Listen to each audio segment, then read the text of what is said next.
Hello അസ്സാം വലൈക്കും നമസ്കാരം പ്രിയമുള്ളവരെ. നമ്മൾ ഭയങ്കര വെട്ടുതോട് കാപ്പൻ ഗഫൂർ മാസ്റ്റർ വീട്ടിൽ ഒരു ചെടീൻ്റെ കൊമ്പുമ്മൽ ഒരു പാമ്പ് ഉണ്ട് എന്ന് പറഞ്ഞിട്ടൊരു കോൾ വന്നിട്ടുണ്ട്. ഏതാണ്ട് ഇപ്പോൾ വീട്ടിലെത്താനായിട്ടുണ്ട്. ഏതായാലും നോക്കട്ടെ.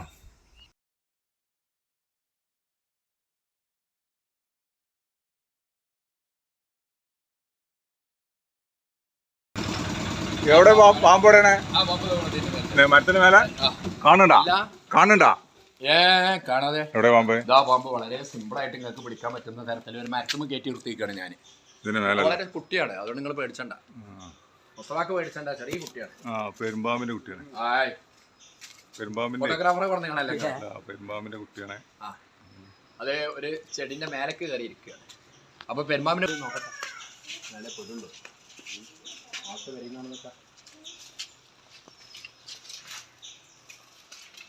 ഇളകണേ ഇല്ലല്ലോ.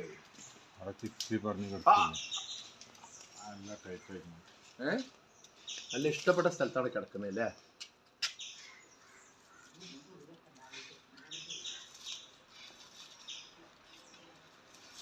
അതാ പോണു.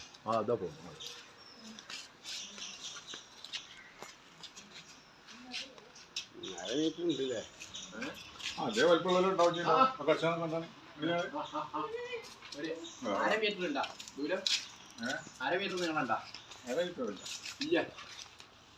ഒന്നും തിന്നിട്ടില്ലല്ലോ, ഭക്ഷണം കഴിച്ചിട്ടില്ലല്ലോ, ഒരു പല്ലിനെ പോലും കിട്ടിയിട്ടില്ലോ.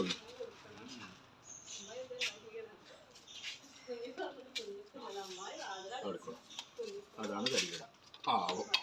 ഓൻ വിചാരിച്ച നല്ല കൂട്ടിലാണ് വിചാരിച്ചത്. ഓൻ വിചാരിച്ച നല്ല കൂട്ടിലാണ്. ഏതേ ഉണ്ടല്ലേ?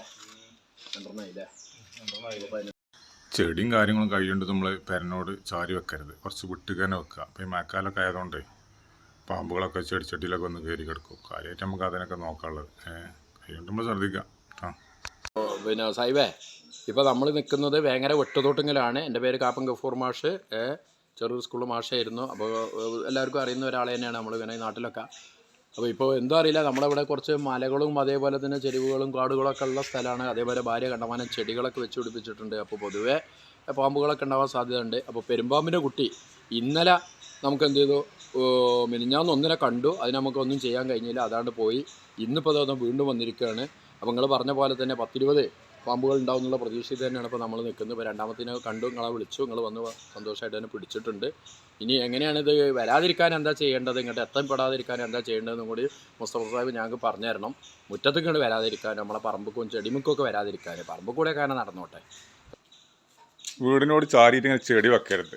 എത്രയും ചെടികളാണ് വെച്ചേക്കുന്നത്. ഇത് കുറച്ച് വിട്ടിക്ക് തന്നെ വെക്കണം. ഇത് കണ്ടാണ് നിങ്ങൾ, ഇത് നമ്മൾ ഇറങ്ങുന്ന ടൈമിലേക്ക് പാമ്പിൻ്റെ ചോട്ട് കൊണ്ടാൽ എന്തായാലും കടി കൊള്ളും. നമ്മൾ ചോട്ടി എന്തായാലും കടി വരാക്കൂല. അപ്പോൾ എന്താ പറയുക, ഈ ചെടികളെല്ലാം ഈ ഇവിടുന്ന് എന്തായാലും ഒഴിവാക്കണം പുറത്തേക്ക്. വീടിനോട് ചാരി വെക്കണ ചെടിതാ, ഇത് ഫുള്ള് ഇവിടുന്ന് ഒഴിവാക്കാം.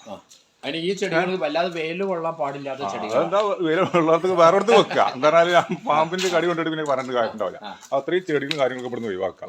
അതന്നെ കാര്യം, എല്ലാവരും ചെയ്യേണ്ട ഒരു കാര്യമാണ്. തീർച്ചയായിട്ടും. ബാക്കി നമ്മളെന്ത് ചെയ്യാൻ പറ്റും, മണ്ണെണ്ണ ഒഴിച്ചാൽ മണ്ണെണ്ണ കുറച്ച് വെള്ളം ഒഴിച്ചാൽ വരാതെക്കാനെ ചെയ്യാം. അതുകൊണ്ട് ഒരു കാര്യമില്ല, വെളുത്തുള്ളി ഒരു കാര്യമില്ല. മണ്ണെണ്ണ കുറച്ച് വെള്ളമാക്കിയിട്ടൊക്കെ നമ്മൾ പെര ചുറ്റുപാടൊക്കെ ഒന്ന് ഇടക്കൊന്ന് ചെയ്യേണ്ട എപ്പോഴും നല്ലതാണ്. വിരിഞ്ഞിറങ്ങുന്ന ടൈമായി ഇപ്പോൾ എന്റെ കുട്ടികളൊക്കെ വിരിഞ്ഞ്. ഇപ്പോൾ ഇതേപോലുള്ള സ്ഥലങ്ങളിൽ വേറൊന്നുണ്ട്, ഇതേപോലുള്ള സ്ഥലങ്ങൾ സാധ്യത കൂടും. കാരണം ഇവിടെ മലാരം അതേപോലെ തന്നെ ഇത്തരം കാടൊക്കെ പിടിച്ചെടുക്കുന്ന ഏരിയകളാവുമ്പോൾ സ്വാഭാവികമായിട്ടുണ്ടാവും. നമ്മൾ നോക്കാം, ഇനി കാണുകയാണെങ്കിൽ നിങ്ങളെ വീണ്ടും വിളിക്കും, ഉടനെ എത്തണം. തീർച്ചയായും. ഓക്കെ.